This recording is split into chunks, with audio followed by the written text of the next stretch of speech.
Welcome back. You are listening to the home of forbidden romances. Prepare yourself, because tonight's story will leave you breathless. Get out, you filth. The heavy oak doors of the Valois Manor slammed shut, the sound echoing like the gunshot that had effectively ended Lysander's life.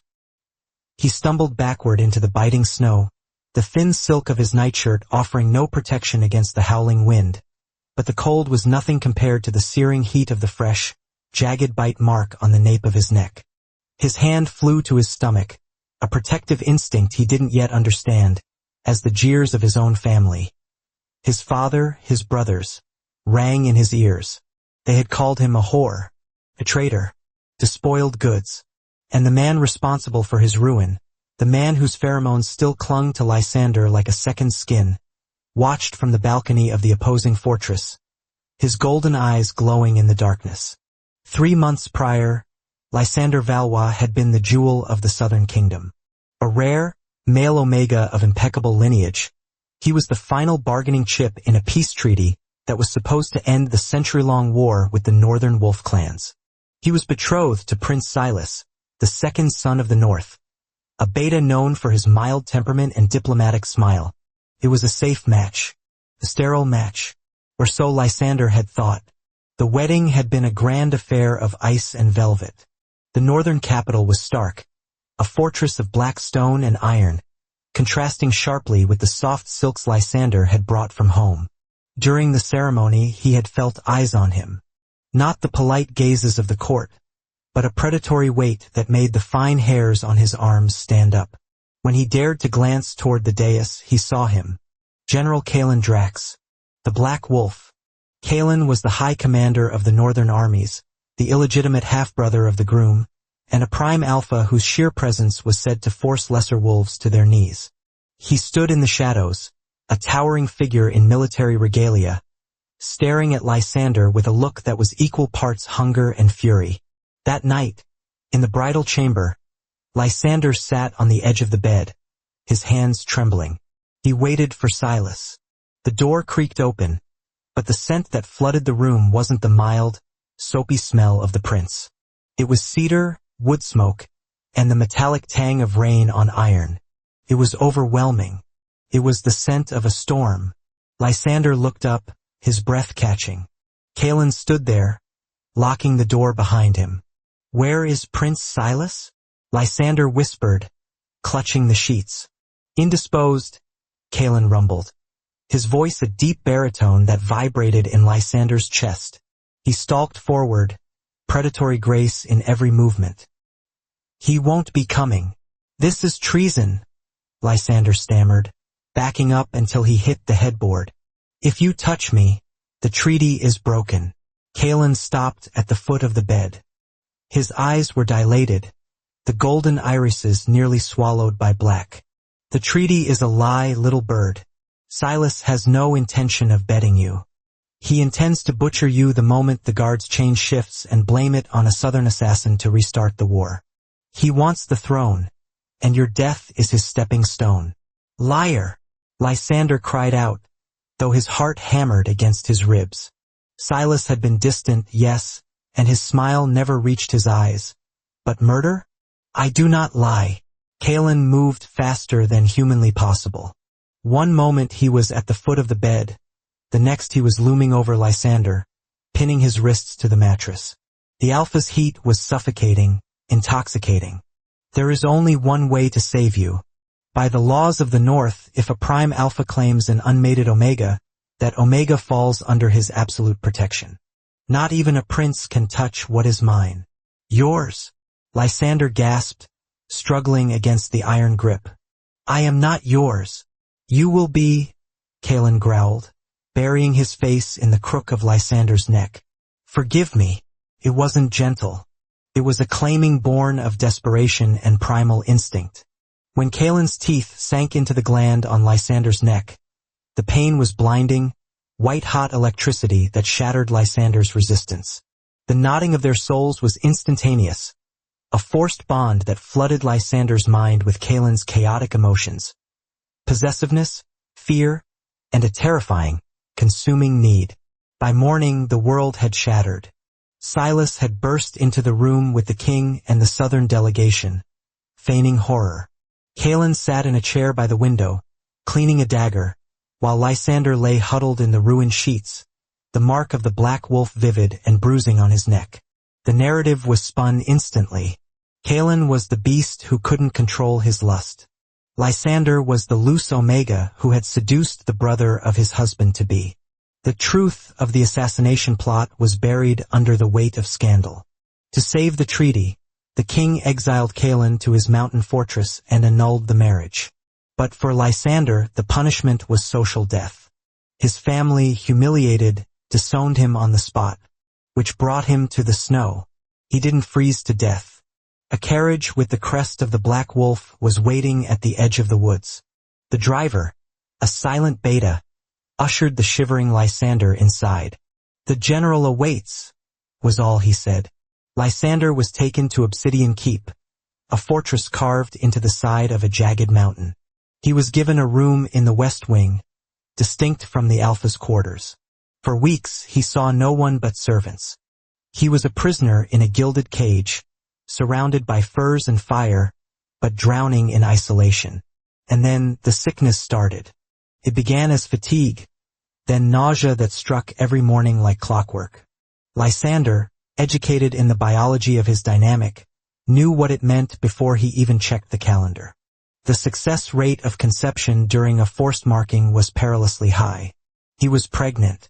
Panic set in. He was carrying the child of the man who had ruined him, the man the world called a monster. If Kaelin found out, would he kill the child to sever the tie? Or worse, would he take the baby and cast Lysander out for good? Lysander took to wearing loose robes. He avoided the servants. He stopped eating the rich meats sent to his room, surviving on bread and broth to settle his stomach. 6 weeks into his confinement, the door to his chambers opened. Kaelin stood there. He looked tired, lines of exhaustion etched around his eyes, his military tunic unbuttoned at the collar. He smelled of snow and stale blood, evidence of the border skirmishes he had been fighting. "You're losing weight," Kaelin said bluntly, stepping into the room. Lysander stood by the fireplace, wrapping his robe tighter. "The food is too rich for a prisoner." Kaelin's jaw tightened. "You are not a prisoner, Lysander.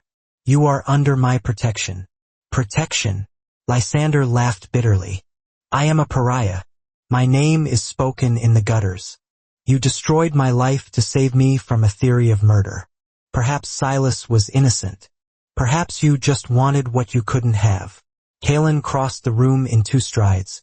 He didn't touch Lysander, but his presence was a physical weight. He inhaled deeply, his nostrils flaring. The Alpha froze. His gaze dropped to Lysander's stomach, then snapped back up to his eyes. The gold in his irises swirled violently. "You smell different," Kaelin whispered, his voice dangerously low. "The scent of milk and new life." Lysander backed away, hitting the stone mantelpiece. "Stay back. You are with child." It wasn't a question. "And if I am?" Lysander's voice shook. "Will you kill it? Will you finish what you started?" A look of genuine horror crossed Kaelin's face. "Kill it? Lysander, that is my pup. My blood." He reached out, his hand hovering inches from Lysander's waist, trembling slightly. "I marked you to keep you alive. Do you think I would harm the life we created? You forced me." Lysander screamed, the trauma of that night finally boiling over, tears streaming down his face. "You didn't ask. You just took. Because there was no time." Kaelin roared back, the sound shaking the glass in the windows. "Silas's assassin was in the hallway. The wine on your bedside table was laced with nightshade. I switched the goblets myself after you fell asleep." Lysander froze. The wine. He remembered Silas insisting he drink a specific goblet to calm his nerves before the bedding. He hadn't touched it because his hands were shaking too much. Kaelin slumped, the anger draining out of him, leaving only a raw vulnerability. "I have watched you from afar since the treaty talks began, Lysander. I didn't intervene because I wanted to ruin you. I intervened because..." Because when I saw you in the Great Hall, my wolf didn't just see a treaty. It saw its mate. He dropped to his knees. The great general, the scourge of the north, knelt on the rug before Lysander. I know you hate me, Kaelin said quietly, staring at the floor. I know I stole your choice, but do not hide the child from me. I will burn this kingdom to ash before I let anyone harm either of you. Lysander stared down at the man. The bond in his neck thrummed, not with pain this time, but with a strange, warm resonance. He could feel Kaelin's sincerity flowing through the connection. It was terrifying, but it was real. Hesitantly, Lysander reached out and placed a hand on Kaelin's head. The Alpha leaned into the touch instantly, a low rumble initiating in his chest. A purr. The peace in Obsidian Keep was fragile. As Lysander's belly grew, so did the rumors. Spies whispered that the whore of the south was carrying a bastard. Prince Silas, humiliated and stripped of his chance to start the war, grew desperate. 7 months into the pregnancy, the attack came.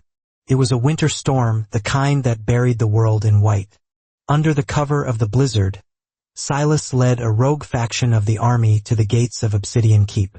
He didn't bring siege weapons, he brought assassins. Lysander was in the library, reading by the fire, when the alarm bells shattered the silence. Kaelin burst into the room moments later, fully armored, his sword drawn. They breached the lower gate, Kaelin said, his face pale. Silas is here. He knows about the child. He wants to wipe out my line. What do we do? Lysander struggled to stand, his heavy stomach making movement difficult. I have a secure passage in the catacombs. My lieutenant will take you. No, Lysander said, a sudden surge of fierce protectiveness rising within him. The Omega instinct to protect the nest clashed with the fear. You can't hold them off alone. Silas has a battalion. I am a prime, Kaelin snarled, his eyes glowing. I will pile their bodies as high as the walls if I have to. Go! Before Lysander could argue, the library doors exploded inward. Silas stood there, flanked by 4 armored guards. He looked deranged, his eyes bloodshot. So domestic, he sneered. The beast and his harlot. Kaelin moved to shield Lysander, a low, guttural growl emanating from his chest that vibrated the floorboards. One step closer, Silas, and I will rip your throat out with my teeth. You're outnumbered, brother, Silas laughed. Kill the Omega.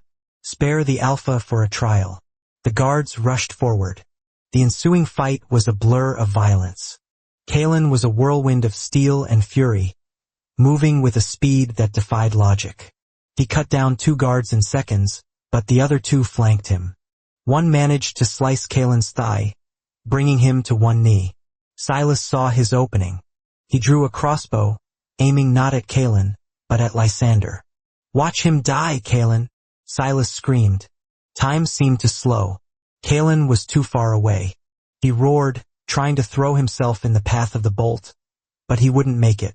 Lysander didn't think. He didn't freeze. The months of isolation, of introspection, of realizing that the world had rejected him but this monster had worshipped him, crystallized into a single moment of clarity. He grabbed a heavy iron candelabra from the table beside him and hurled it with all his strength. It wasn't a warrior's throw, but it was desperate. The heavy iron struck Silas's arm just as he pulled the trigger. The crossbow jerked. The bolt flew wide, shattering a vase next to Lysander's head. The distraction was all Kaelin needed. He lunged, ignoring the sword in his leg, and tackled Silas. There was no brotherhood left, no mercy. Kaelin didn't use his sword. He used his hands, his teeth, his primal rage. The snap of Silas's neck was sickeningly loud in the sudden silence of the room. The remaining guards, seeing their prince dead and the Prime Alpha covered in blood and looking like a demon from the abyss, dropped their weapons and fled. Kaelin stood panting, blood dripping from his chin. He turned slowly to Lysander, his eyes wide with fear. Fear that Lysander would look at him and see only a monster. But Lysander didn't see a monster. He saw a father. He saw a partner. Lysander waddled forward, ignoring the carnage, and wrapped his arms around Kaelin's blood-soaked waist. "You're hurt," he whispered. Kaelin collapsed, not from his wounds, but from relief, burying his face in Lysander's shoulder. "You're safe. You're safe." The aftermath changed the geopolitical landscape forever. With Silas's treachery revealed by the surviving guards, the king was forced to abdicate in shame. Kaelin, the bastard, was the only viable heir strong enough to hold the North together. He refused the crown unless Lysander was accepted, fully and publicly, as his consort. The coronation took place 3 weeks after their son, Elien, was born. Lysander stood on the balcony, the heavy velvet of the consort's robes hiding the healing scars of his past. He held the infant in his arms, the baby's golden eyes already looking around with curiosity. The crowd below cheered. The same people who had called him a whore now chanted his name. Kaelin stepped up behind him, wrapping his large arms around Lysander and the baby. He kissed the mark on Lysander's neck, a mark that was no longer a badge of shame, but a symbol of survival. "They love you," Kaelin murmured against his ear. "They fear you," Lysander corrected with a small smile, leaning back into the warmth of his alpha. "And they respect us." "Let them talk," Kaelin said, resting his hand over Lysander's on the baby. "We have everything we need right here."